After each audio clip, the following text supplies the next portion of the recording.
안녕하세요. 오늘 소개할 책은 휴리스틱과 편향 그리고 행동경제학의 바이블이라고 할 수 있는 데니얼 카너먼의 생각에 관한 생각입니다. 총 5부 38장 700여 페이지에 달하는 분량인데다가 잡다하게 많은 예시와 심리학 용어들 때문에 한두 번 읽어서는 전체 흐름을 잡기도 버거운 책이죠. 물론 쉽게 이해할 수 있게 하려고 그랬겠지만 카너먼의 의도와는 달리 내용이 중복되고 산만해져서 읽어갈수록 점점 더 미궁으로 빠지는 찜찜함은 어쩔 수 없습니다. 자세한 내용은 PDF 파일을 꼼꼼히 참고하시고 방송에서는 전체적인 맥락을 통해 찜찜함만 제거해 보겠습니다. 핵심은 1부, 두 시스템과 2부, 휴리스틱과 편향까지라고 할 수 있습니다. 이 책의 두 등장인물은 108회 블링크에서 말콤 글래드웰도 언급했던 시스템 1과 시스템 2고 원서의 제목인 Thinking Fast and Slow에서도 알 수 있듯이 빠르게 생각하기는 시스템 1의 작동 원리며 느리게 생각하기는 시스템 2의 작동 원리입니다. 어디로 튈지 모르는 시스템 1을 감시하고 통제하는 것이 의식적이고 논리적인 시스템 2의 임무인데 시스템 2는 주목과 노력이 필요할 때 억지로 딱 그만큼의 노력만 쏟는 게으른 통제자라는 문제점을 가지고 있습니다. 그런 시스템 2를 작동시키려면 힘들고 어렵고 의식적인 비용이 들기 때문에 일상적인 모든 결정에서 시스템 2를 가동하는 건 느리기도 할 뿐만 아니라 너무 비효율적입니다. 마치 가깝지만 좁고 복잡한 길을 지나야 할 때 걸어가기보다는 자동차를 운전하려고 하는 것처럼 말이죠. 그래서 사람들은 시스템 1에 거의 전적으로 의존하며 살아갑니다. 이제 주인공인 시스템 1에 대해서 알아보죠. 무의식적이고 직관적인 시스템 1에게는 보이는 것이 전부입니다. 그래서 똑같은 정보라도 어떻게 제시하느냐에 따라 다른 결과를 가져오는 프레이밍 효과와 통계적인 확률을 무시하는 기저율의 오류를 밥 먹듯이 저지릅니다. 또 특별한 의도나 별다른 노력 없이 정신의 안팎에서 무슨 일이 일어나는지 끊임없이 주시하고 평가합니다. 그래서 주변 환경의 자극에 극도로 취약합니다. 단순 노출 효과, 그러니까 비교적 짧은 시차를 두고 어느 정도 규칙적으로 반복되기만 하면 시스템 1은 그것이 무엇이든 진실이며 사실이라고 확신하죠.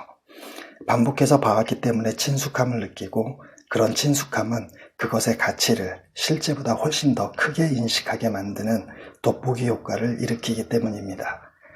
이런 인지적 편안함은 시스템 1에게 자기의 모든 것이 정상이라는 착각을 심어줍니다.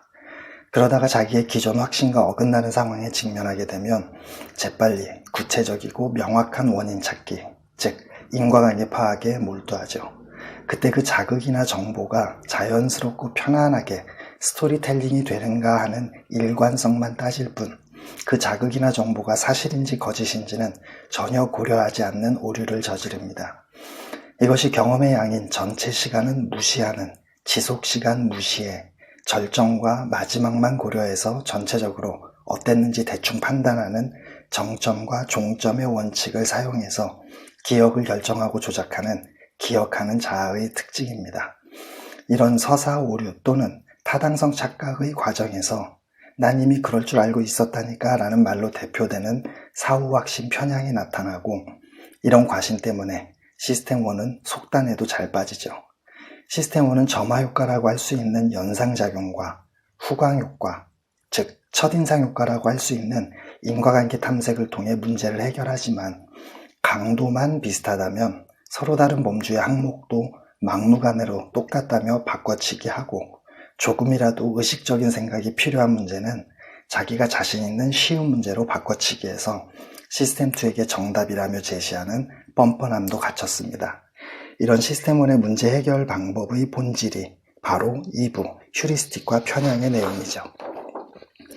각각의 무작위 사건에는 특정 패턴이 없지만 그런 무작위 사건들이 모인 집합에서는 대단히 규칙적인 패턴이 창발합니다.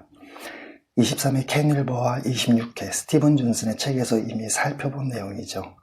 그런데 대부분 사람은 무작위에서는 반복되는 특정 패턴이 절대 나타나지 않는다고 믿기 때문에 어쩌다 일정한 규칙처럼 생긴 것을 보게 되면 무작위적인 사건이 아니라 신의 섭리 같은 필연적인 사건이었다고 확신하면서 인과관계 탐색에 돌입합니다. 이런 과정에서 저지르는 편향이 핫핸드와 도박사의 오류이고요. 그러나 창발성은 역을 허용하지 않습니다. 사람의 마음과 의식을 찾겠다고 사람을 아무리 해부해봤자 찾을 수 없는 것처럼 말이죠. 그런데 역이 성립한다는 착각, 즉 집합의 규칙성이 개개의 무작위 사건에서도 그대로 나타나리라는 확신. 90일의 인간 그 속기 쉬운 동물에서 토머스 길로비치가 군집 착각이라고 부른 이것이 카너먼이 말하는 소수법칙입니다. 따라서 큰 표본은 작은 표본보다 신뢰도가 높고 그 값들이 대체로 평균 회귀 성향, 그러니까 종 모양의 곡선 중앙에 위치하지만 반대로 표본이 작을수록 측정값은 양극단으로 치우치죠. 이렇게 통계, 그러니까 확률에 관한 기본 지식을 먼저 말한 후에 카너먼은 본격적으로 시스템 1의 판단 유형인 직관을 확률 문제와 비교하면서 설명합니다. 직관의 단점을 보완하는 방법으로는 참고 집단 예측이라고도 불리는 외부 관점 또는 위험관리 정책을 제안하기도 하고요.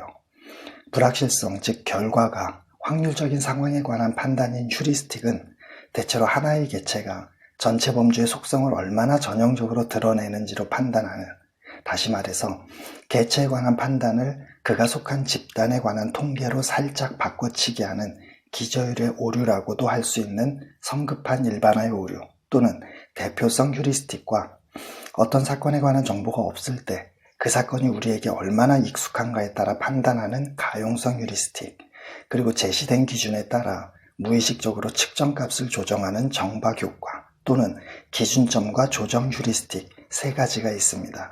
수많은 편향은 이미 165회 방송에서 말씀드렸고요. 지금까지의 설명은 온전히 심리학 관련 내용입니다. 아무리 우리의 시스템 1이 오류투성이라고 해도 우리는 어쩔 수 없이 그런 시스템 1에 의존해서, 그리고 가끔 시스템 2의 도움을 받으며 불확실한 선택의 연속인 삶을 살아가야 합니다. 즉 경제학의 영역에 들어서야 한다는 거죠. 그래서 카너먼은 사부 선택에서 경제학의 문을 두드립니다.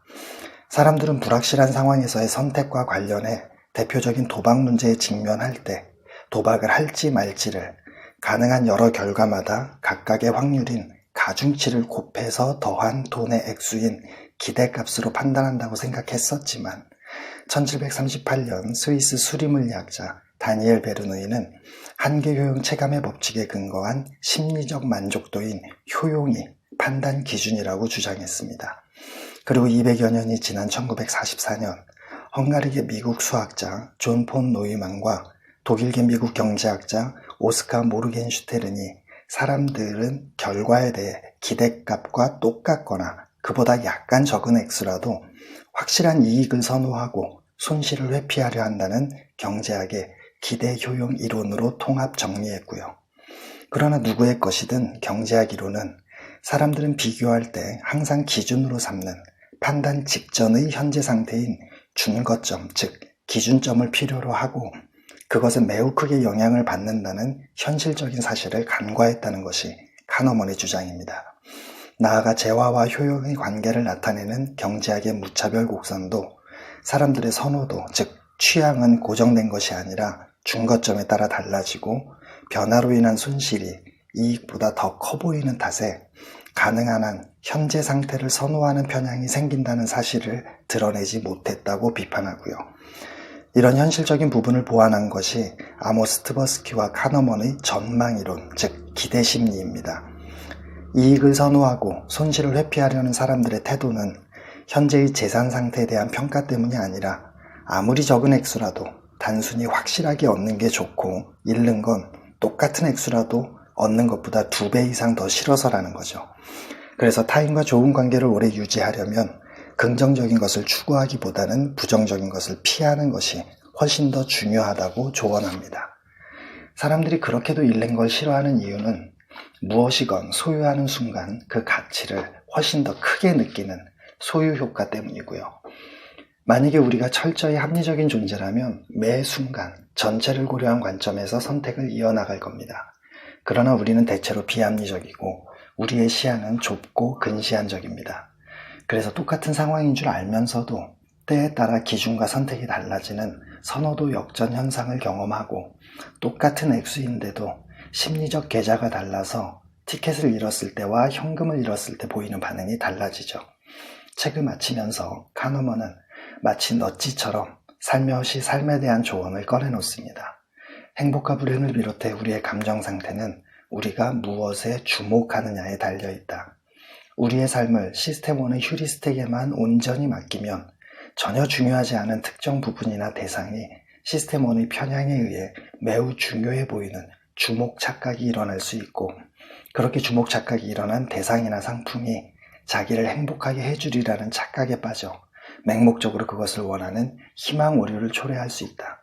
따라서 힘들더라도 필요할 때는 언제라도 시스템2를 켜서 작동시킬 수 있게 늘 준비해야 하고, 우리의 행복은 특정 대상이나 상품이 아니라 우리가 어떤 능동적인 활동을 하느냐에 달려있다고 말입니다. 고생하셨습니다. 다음 시간엔 넛지를 실생활에 활용한 사례를 보여주는 강준만의 넛지 사용법으로 찾아뵙겠습니다.